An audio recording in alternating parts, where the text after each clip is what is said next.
Let's go. Boarding na kami ngayon. Actually, balikan lang kami ngayon. Ngayong umaga yung flight namin. Hapon ng laro, mamayang gabi, uuwi na rin kami. Dadayo lang kami. Ito yung tawag na. Ito dayo. Dayo sa Butuan.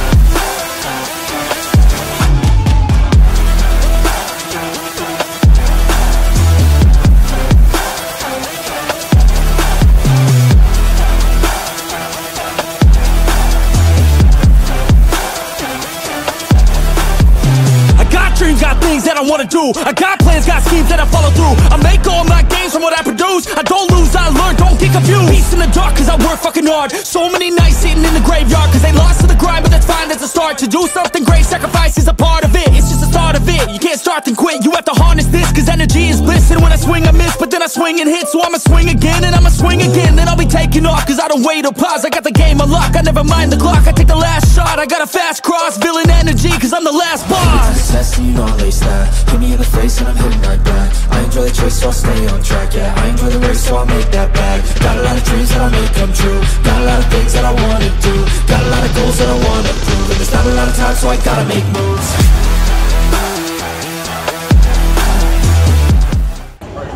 So, Marco, ano sa tingin mo mangyayari dito sa Butuan? Magbabasketball. Hindi, kasi depende sa mga kakalaban namin. Minsan seryosohan eh. Oo, minsan for fun. Pero hanggat maaari minimix namin yung pero parehas. ang main goal talaga namin dito sa Celebrity Basketball PH is to make people happy, entertain them. Kasi nga, yun yung trabaho natin eh. Dito nga lang tayo pumwesto. Ano to? Yun no? Ayan o. So may import tayo. Sina Arwin Santos. So, let's go.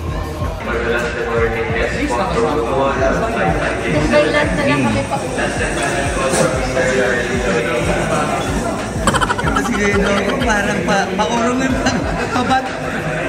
Iniisip ba? Kasi joke din yan. Medyo, di ba nakikita nyo, seryoso sa TV, pero sa tunay na buhay, ganyan yan. Ayan, tinan nyo, ganyan yan lagi. Ang tiyaga nyo, di ba? Oo. Sumusunod, automatic yung bag niya eh. Ayun. Ikaw naman, Big Mac. Ayan. Hayaan mo muna. Hayaan mo muna. Iba na. Next naman palayuan ng stroller. Si Katja. Baka baba!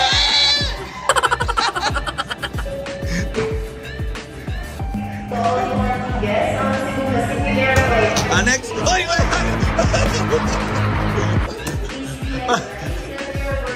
So ganyan lang yung ginagawa lagi namin dito, yung mga nagtitrip. Share okay, Jerry, pagulungin mo yung bag. Wala yung gulong eh. Ito, brother niya. Share it out. Ako yan. Sa kanya kanina, sabi mo ba, picture sa'yo. Isang karangalang mapagkamalang Jeric Rabal.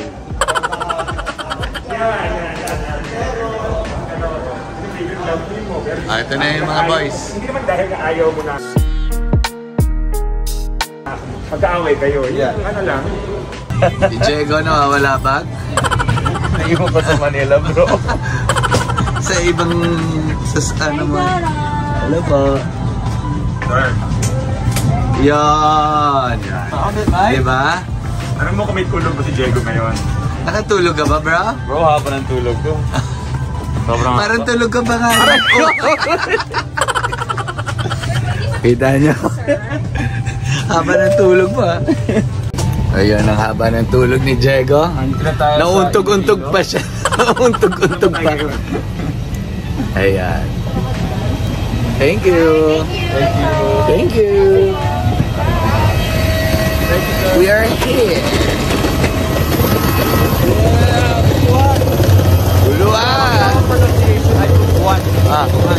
Butuan. Iba kasi kapag butuan eh. Iba na yun, bro.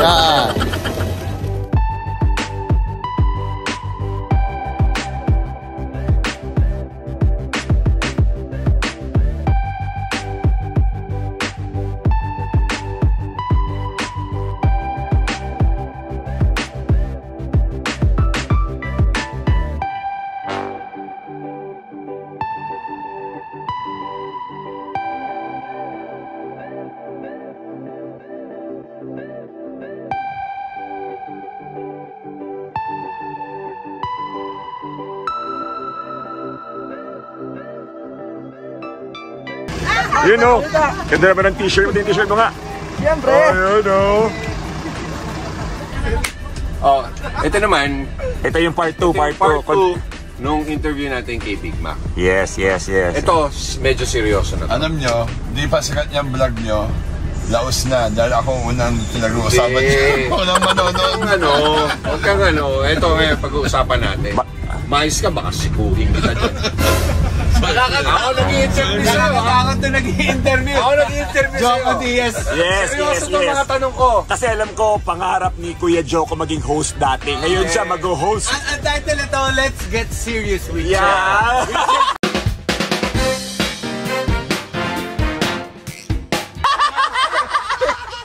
Ito, seryoso to ha. Ayan. Big Mac, tatanungin kita. Baka paliitin kita. Ang tanong ko sa'yo, Big Mac, nung naglalaro ka sa Letran. Yan. Naglalaro ka sa Letran. Anong year? Anong year? 2004 and 5. Okay. Arvin Santos. Uy, walang ganyan. Walang ganyan. Nakikinig si Arvin. Sabi ng liga pa rin. Maraming nakikinig ko. Gusto mo pasangan ng chest pa sa mukha ni Arvin na. Ayan. Seryoso na ngayon, seryoso. Nung naglalaro ka dati sa Letran, sino pinaka-ayaw mong binabantay? Yan. Pinas.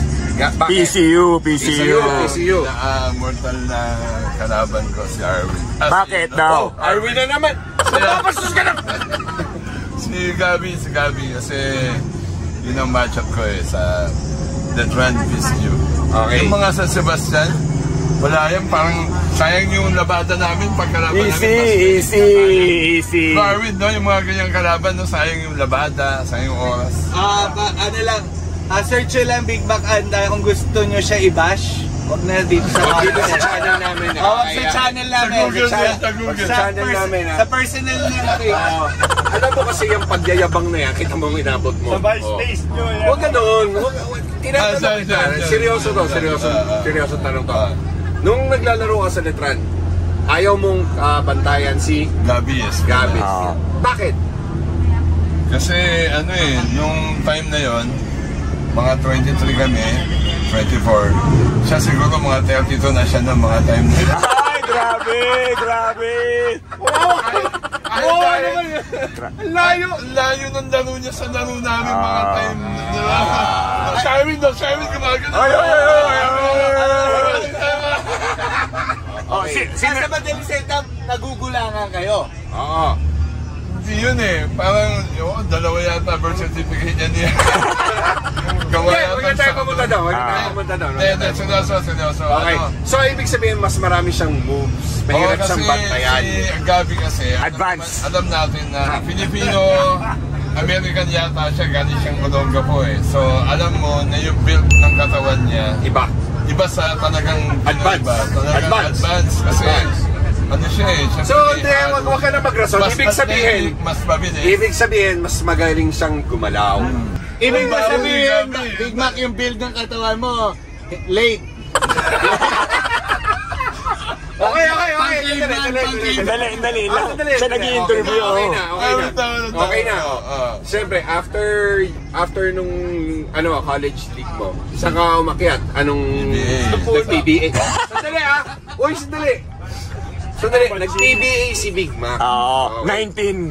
2006. 2006 Sabay ko si nag-PBA. Arwin. Nag-PBA si Big Mac.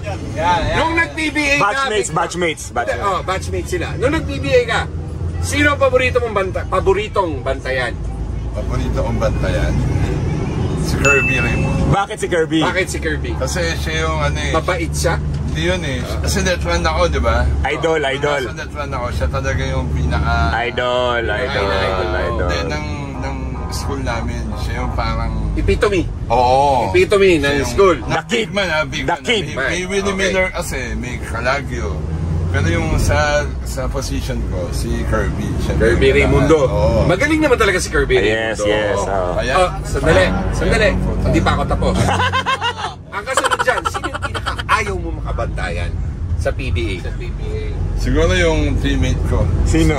Hindi mo pipwedeng kabantayan yung teammate mo. Niloloko mo ba ako? Totoo. Sa practice kasi. Kasi mas araw-araw mo siya. Air 21. Sa Tong and Tex. Tong and Tex. Asi. Di ba ka dun? Bantay mo araw-araw eh. Di ba ka dun? Hindi ang ibig ko sabihin, hindi kalaban. Hindi, kasi nga, minsan lang siya mapasok, kaya daw sa practice. Isang point yun. Practice. Hindi, sige. Sino ayaw mo lang talagang kabantayan sa PBA? Aside from yung Asi. Aside from Asi kasi teammate mo siya. Pinaka-ayaw. Isa sa pinaka-ayaw mo. Siguro yun. Si Arwin Santos. Si Arwin. Si Art, bakit? Si Arwin. Bakit si Arwin? Di ba, 5 ako. Naturally, 5 talaga ako eh. Di ba? Si Arwin kasi minsan nagpo-4 yan, nagpo-5 din yan. Pag 5 yan, Sa kabantayan mo? oo, talo na kami. Kasi, meron bang 5 na as in bilis ang Oo, sandali. Walang bad words. Walang Bad words lang naman eh. Schoolmate yan! Huwag kang ano! Ay, taga-FPO kami! Tsaka yung vlog. Talagang ma-chespa sa mukha. Tsaka yung vlog namin to inspire people, kabataan. Hindi makikipag-away. Alam mo kasi, kaya ako tinatanong kasi kung sino yung pinaka-ayaw mong kabantayan. Kasi it affects you when you play. Tama? Diba? It affects you when you play. Tulad yung iba, ayaw nila kabantayan si Jaworski. Bakit? Masakit kabantayan, matalino. Yung akin naman, example si Arwin, padag 5 yan, padag 5 yan, 5 di ba? Lahat ng mga... 5 is center. Lahat ng kahinaan ko, kalakasan niya. Sabihin, mabagal ako. Mabilis siya. Hindi ako athletic, napaka-athletic niya. So, adjust. Wala akong shooting, may shooting siya. Guwapo siya. Mas magandang lalaki.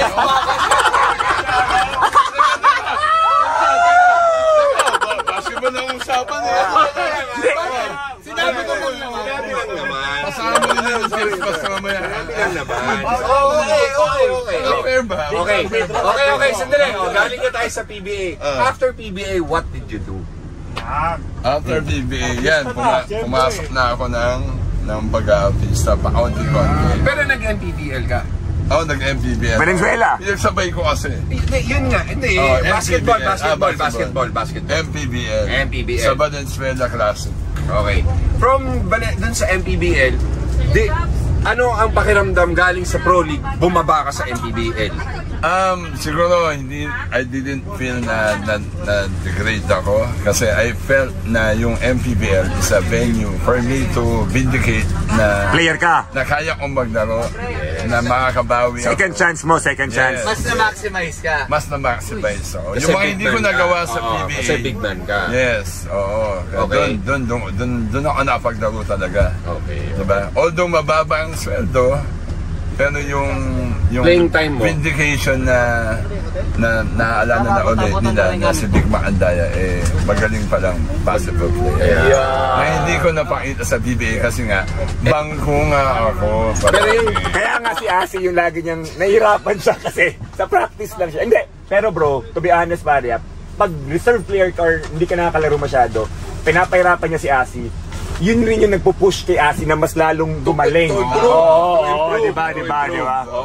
Actually, mas tumaas ako nung nasa practice kami sa Tong and Tex kasi Kabantayan mo kasi Taulaba. maaga kang matulog. of course, foundation ka. Sabayan mo Yes. siya sa workout, di ba? Hindi ka nanonood ng ano nun, Viva Max na nun. Wala pa yata. Okay, last question para matapos na to. Ngayon, nagsishowbiz ka. Anong mas na-enjoy mo, PBA o showbiz? To be honest, Hindi, malamang. Showbiz. Bakit? Kasi masaya siya, maraming advantages sa buhay ko, benefits sa buhay ko. Tapos, syempre, mas sumikat ako. Mas nakilala ka, mas nakilala. Ako. So, maraming mga advantages marami. Mas nakilala ko ng tao, favors, businessmen, politicians, even my friends, and basta marami. At saka, tingin ko, mas dito ako magtatagal. Kasi ang showbiz, ang pag-artista, kahit 70 ka na, 80. walang age limit. Diba? Last na lang. Ano ang advice mo sa mga aspiring na players or maging katulad ni Big Mac Andaya? Kailangan mangarap ka muna na maging player. Kailangan gustuin mo muna sa puso mo. Huwag yung gusto ng tatay mo, gusto ng nanay mo. Kailangan gustuhin mo. Hindi pwedeng may magpipilit sa'yo maging player ka. Dapat it starts in you. Tapos everyday mo gagawin. Araw-araw sa kalye, panoorin mo sila kung anong move nila, kayain mo sa kalye. Tapos find a niche na makapasok ka sa varsity, high school, sa university, sa colleges, kahit DUAP, NCAA, di ba?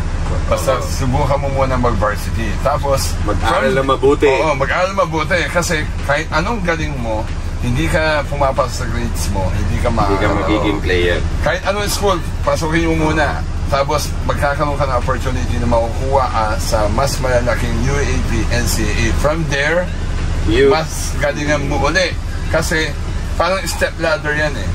Small school, big school, hanggang sa PBA, hanggang sa baka mali mo, Japan League. Hindi, basta it will take you places. Yes. It will take you places. Basketball will take you places. Sa mga gusto mag-showbiz, hindi, dati ba naisip mo isang Big Mac magiging isang artista? Hindi. So ano advice mo sa kanila na... never stop dreaming. Maganda yan. Yes. Kung anong opportunity ibigay sa'yo ng buhay. Grabe. Basta malinis at maganda para sa'yo at sa family mo. Grabe, galingan mo. Yes. Mahalin mo ang trabaho mo. Yes, mahalin mo kasi trabaho. mamahalin ka niya. Kasi mamahalin ka niya pabalik. Tulad ng pag-artista. Maraming salamat. Haba na. Lahat ng advice na ito, nakuha ko sa mga veteranong artista tulad dito. Sa kanya nila. Yan. Let's go! Okay, thank you. So, tingnan natin ang mga magaganap mamaya. After namin mag-breakfast, punta lang kami sa rooms namin, konting rest, and then mamaya basketball. Let's go.